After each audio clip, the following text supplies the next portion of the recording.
Stock market में invest करना ज़रूरी क्यों है? तो दोस्तों मैं मान के चलता हूँ कि आपके पास कुछ पैसा है जिनकी हाल ही में आपको कोई भी ज़रूरत नहीं है, तो आप उस पैसे को इन्वेस्ट करना चाहते हैं क्योंकि पैसे को अपने पास रखने से कुछ भी फ़ायदा नहीं है। अगर आप उस पैसे को इन्वेस्ट करेंगे तभी वह पैसा आपका ग्रो करेगा।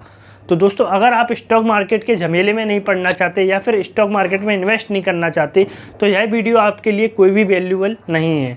अगर आप फ्यूचर में इन्वेस्ट करना चाहते हो, आपके पास अभी पैसा नहीं है, आप सोच रहे हैं कि मैं फ्यूचर में इन्वेस्ट करूंगा या फिर प्रेजेंट टाइम में इन्वेस्ट करना चाहते हो, तो यह वीडियो में आपको बहुत कुछ सीखने को मिलेगा। या फिर आप इन्वेस्टर बनना चाहते हो तो आप इस वीडियो को पूरा लास्ट तक देखते रहिए ताकि आपको सारे डाउट आपके क्लियर हो जाएं कि स्टॉक मार्केट में इन्वेस्ट करना क्यों ज़रूरी है। तो मैं मान के चलता हूँ कि आपके पास पैसा है और आपने उस पैसे को स्टॉक मार्केट में इन्वेस्ट करने का मूड बना लिया है और आप इस वीडियो में जानेंगे कि स्टॉक मार्केट में इन्वेस्ट करने के क्या बेनिफिट रहते हैं जो कि शेयर मार्केट के अलावा कहीं भी एग्जिस्ट नहीं करते हैं। बट दोस्तों क्या आपको पता है कि हमारे देश में लोग अपना पैसा सेविंग अकाउंट में रखना सही मानते हैं, क्योंकि दोस्तों वह सोचते हैं अगर हम इस पैसों को स्टॉक मार्केट में इन्वेस्ट कर देंगे तो हमारा यह पैसा पूरा लॉस में चला जाएगा। क्योंकि ज़्यादातर ऐसे लोग होते हैं उन्होंने मार्केट को खुद से नहीं समझा होता है, वो कहीं ना कहीं दूसरों की बात सुनते हैं और उसको आगे ही फॉरवर्ड कर देते हैं। इसलिए शेयर मार्केट की वैल्यू ज़्यादातर लोगों के माइंड में नेगेटिव ही है, क्योंकि ऐसे बेटिंग ऐप भी हैं जिनमें शेयर मार्केट जैसा ही मार्केट चलता है। जब कोई व्यक्ति उस मार्केट में पैसा लगाता है तो उसका पैसा डूब जाता है तो वह कहता है कि मैंने तो शेयर मार्केट में पैसा लगाया तो मेरा पैसा डूब गया। पर दोस्तों यहाँ पर ट्विस्ट वाली बात यह है कि जब किसी बेटिंग ऐप या फिर फालतू के जो ऐप्स हैं जिसमें व्यक्ति पैसा लगाता है तो उसमें वह उसकी रियल शेयर मार्केट नहीं होती, उसमें ऐप की पर्सनल मार्केट रहती है जिसको हम OTC बोलते हैं। तो OTC ऐप हैंडल करता है। अगर आपको लॉस हो रहा है तो यहाँ पर रियल मार्केट का खेल नहीं है, यहाँ पर OTC मार्केट का खेल है। और दूसरा रीजन ये है कि लोग शेयर मार्केट के बारे में आधा अधूरा बोलते हैं और सोचते हैं यहाँ पर रातों रात पैसा बन जाता है, तो उनका भी पैसा यहाँ पर लॉस हो जाता है क्योंकि वह पूरी जानकारी के हिसाब से तो आते नहीं है। आधा अधूरा इससे सुन लिया, आधा अधूरा उससे सुन लिया, इसके कारण वह अपना पैसा इसमें लॉस कर देते हैं क्योंकि दोस्तों उनको जल्दी पैसा बनाना होता है जो कि पॉसिबल नहीं है। अगर आपसे कोई भी व्यक्ति कहता है कि मैं आपके पैसे को जल्दी बना दूंगा, मतलब कि डबल करके दे दूंगा 2 से 3 दिन में या फिर 5 दिन में या फिर 21 दिन में, तो दोस्तों वह आपके साथ फ्रॉड कर रहा है। क्योंकि दोस्तों जो जल्दी पैसा बनाना चाहता है वह कभी भी अपने जीवन में पैसा नहीं बना सकता, इसीलिए उसे लॉस हो जाता है। अगर दोस्तों आप भी जल्दी पैसा कमाना चाहते हो तो आप इस वीडियो को देखना बंद कर दीजिए, क्योंकि शेयर मार्केट से वही पैसा कमा सकता है जिसके अंदर पेशेंस हो।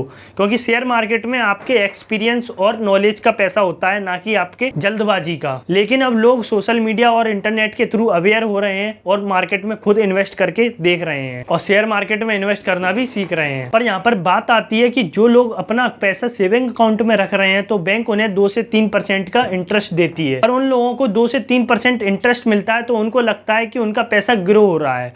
पर यहाँ पर कुछ लोगों को FD के बारे में भी पता रहता है जिसका फुल फॉर्म है फिक्स्ड डिपॉजिट, तो वह सेफली इन्वेस्टमेंट के लिए FD करा देते हैं जिससे उनको 5 से 7% तक इंटरेस्ट मिल जाता है। पर उन लोगों को ये नहीं पता होता कि हर साल इन्फ्लेशन रेट 5 से 7% बढ़ती है।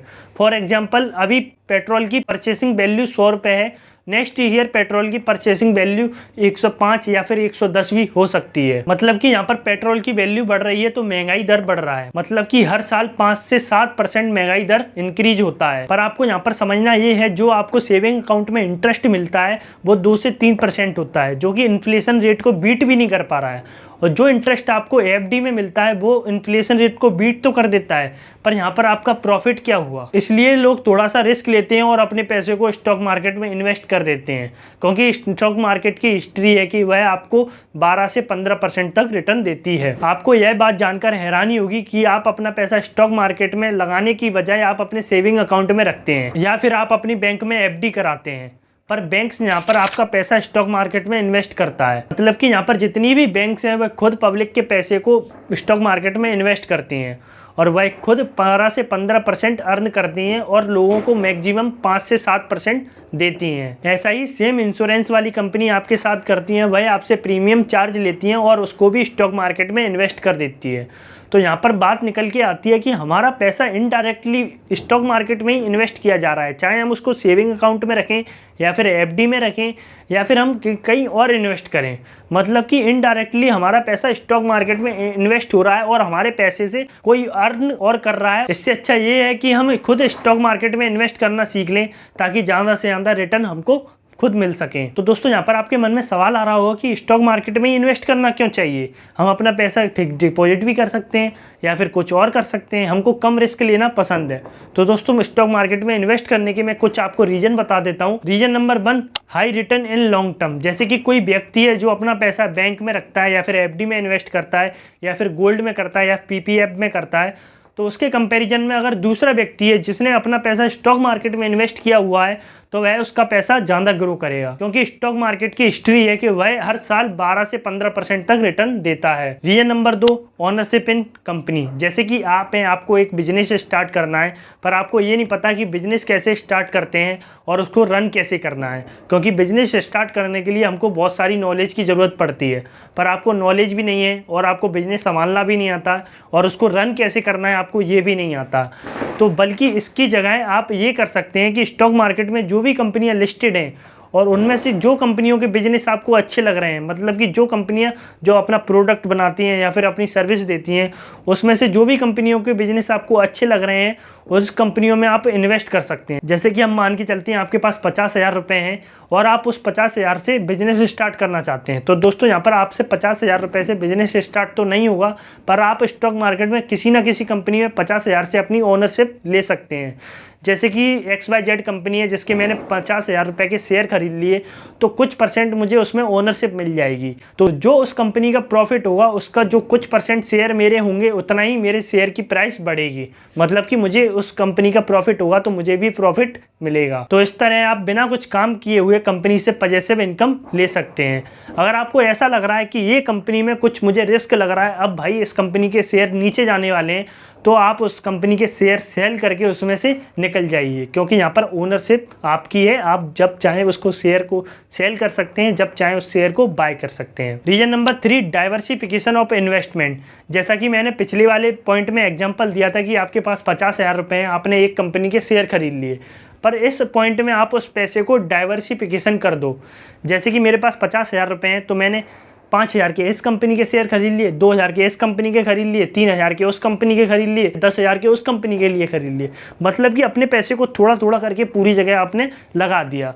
तो इसका मतलब ये है कि आपने जैसे कि 50 कंपनियों में पैसा लगाया है, तो उसमें से अगर कोई 10 कंपनियां भी लॉस में जाएंगी ना, तो आपका यहाँ पर पैसा लॉस में नहीं जाएगा, क्योंकि जो 40 कंपनियां हैं वह ग्रो कर रही होंगी और 10 कंपनियां हैं वह लॉस में जा रही होंगी।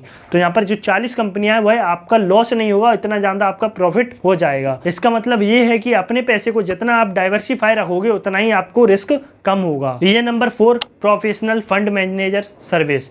जैसे कि भाई कोई पर्सन है जो डॉक्टर है या फिर टीचर है या फिर जिसकी जॉब है जो हेडेक जॉब है, मतलब कि वह सुबह जाता है शाम को आता है, उसको बिल्कुल भी टाइम नहीं है रिसर्च करने का या फिर स्टॉक मार्केट देखने का कि वह किस स्टॉक में पैसा लगाए या फिर किस स्टॉक में उसको इन्वेस्ट करना चाहिए। दोस्तों ऐसे लोगों के लिए यहाँ पर बना हुआ है प्रोफेशनल फंड मैनेजर, जिसको हम म्यूचुअल फंड भी कह सकते हैं। अगर आप म्यूचुअल फंड स्कीम के तहत इन्वेस्ट करना चाहते हो तो आप उसके तहत भी इन्वेस्ट कर सकते हैं। म्यूचुअल फंड में जब आप इन्वेस्ट करते हो तो आपका पैसा म्यूचुअल फंड कंपनियों के पास चला जाता है, जिन कंपनियों के पास कुछ फंड मैनेजर होते हैं जो कि अपना दिमाग लगाते हैं, अपना स्ट्रेटजी लगाते हैं कि हमको किस स्टॉक में पैसा लगाना चाहिए। तो वह जो आपको टाइम नहीं है ना, तो वह आपका पैसा लेके खुद का टाइम लगाते हैं और आपका पैसा अलग अलग डाइवर्सिफाई करके इन्वेस्ट कर देते हैं। तो इसकी जगह वह आपसे कुछ फीस चार्ज करते हैं, जैसा कि आपसे 1% एक्सपेंस चार्ज भी लेते हैं। Reason number 5, purchasing power. जैसा कि आपको पता है हमारे देश में हर साल 5 से 7% इन्फ्लेशन रेट बढ़ रही है। तो ऐसे में मैं अगर अपना पैसा स्टॉक मार्केट में ना लगाते हुए या फिर कहीं इन्वेस्ट ना करते हुए सेविंग अकाउंट में रखूंगा, तो यहाँ पर उस पैसे की जो परचेसिंग पावर है वह भी लूज हो जाएगी और यहाँ पर वह पैसा ग्रो नहीं करेगा। तो दोस्तों कंक्लूजन ये निकल के आता है कि ऐसे में हमको स्टॉक मार्केट ही बेस्ट ऑप्शन लगता है इन्वेस्ट करने के लिए, पर यहाँ पर रिस्क भी है, पर यहाँ पर रिस्क को बहुत कम किया जा सकता है।